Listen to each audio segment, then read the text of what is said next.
Good morning, good afternoon, good evening all over the world mga paps. So this time, nandito tayo sa labas ng garahe. At ito, napansin nyo, meron tayong hawak na box or parts mga paps. Ito yung tinatawag na TCM or Transmission Control Module na ikakabit natin dito sa ating Mazda 3. Ayan, at darating lang mga paps. At ito, yan yung sasakyan na ating kakabitan ng Transmission Control Module. Ayan, fresh na fresh yung ating si Mazda 3. At eto na nga mga paps, nandito na tayo sa loob ng sasakyan. Eto, panoorin nyo.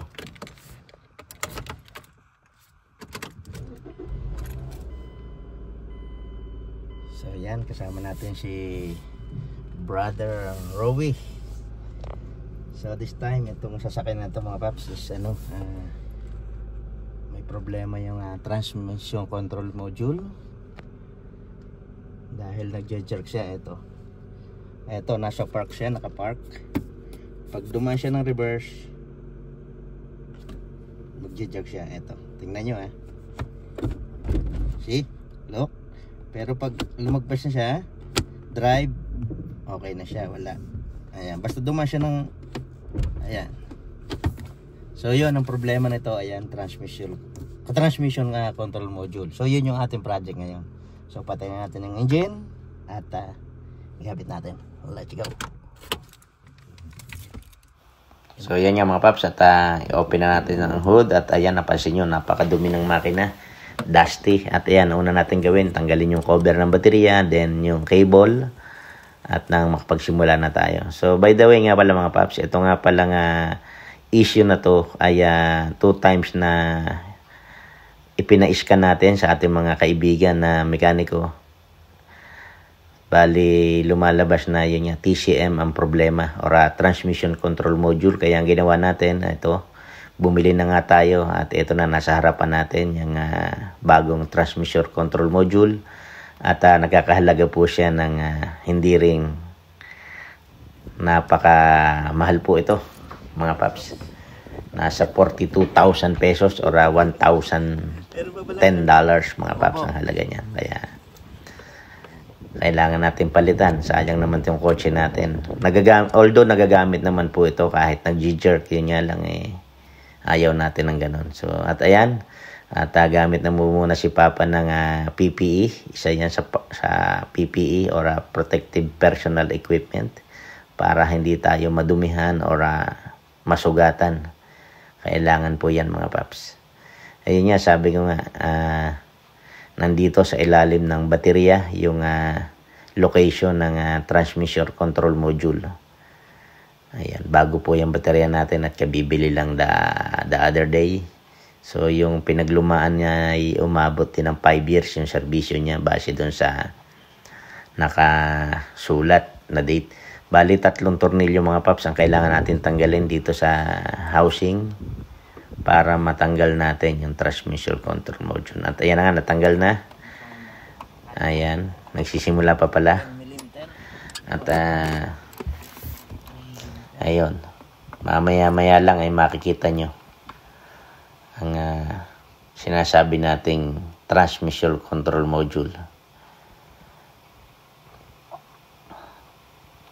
Tayo nga pala mga paps ay base lang sa ka-experience, hindi tayo mekaniko. At ito na nga, natanggal na at si Mr. Rowie naman ang ating papagtanggalin. At siya raw muna ang ating artista para magtanggal ng 3 tornilyo na naka-attach doon sa transmission yung ating TCM mga paps. Medyo tricky at masikip ang lugar mga paps. At ayan na nga, mukhang nakuha na yung unang tornilyo. Ayan. Yan yung unang nut na naka-attach sa ating TCM.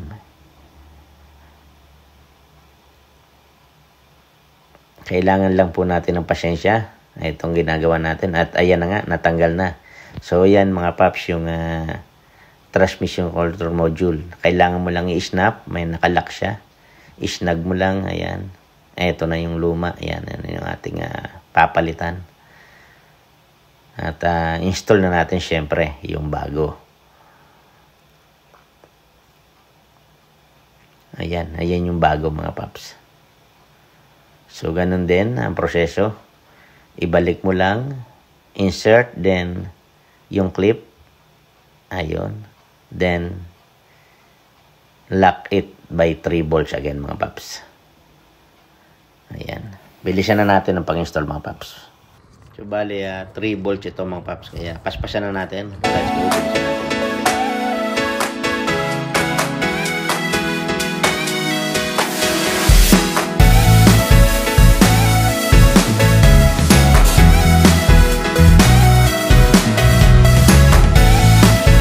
Ayan mga paps, at installed na yung transmission control module sa location niya.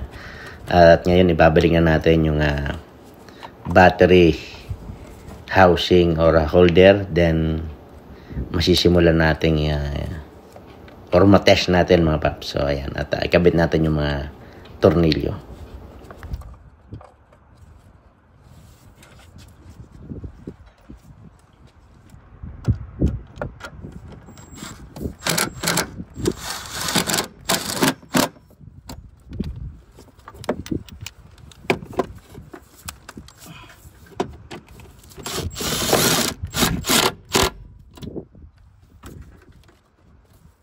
Ayos na yan. Double. Mahigpit na yan, bro.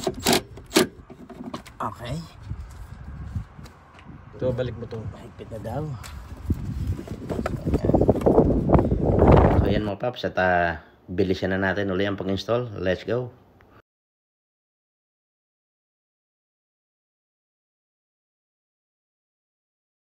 So ayan mga paps, at testingin na natin.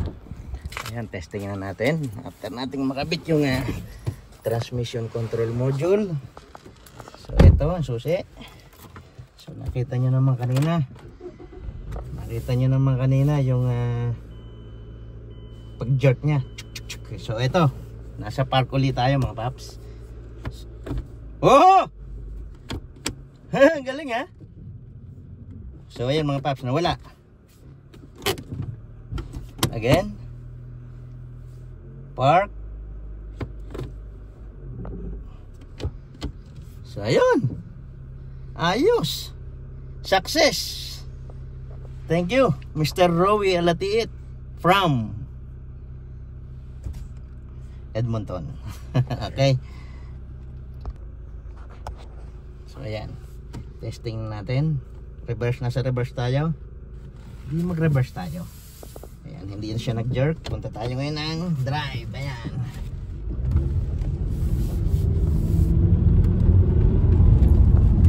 Ayos, malakas ang preno.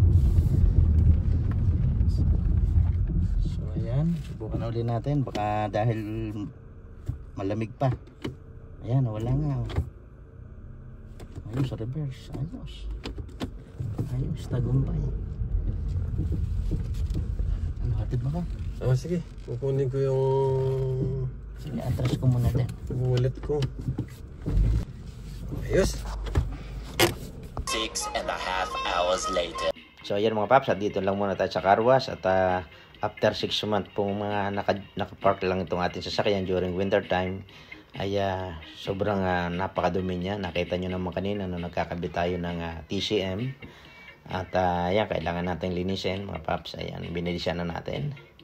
Paspasan mo papa. At tayo marami pang gagawin.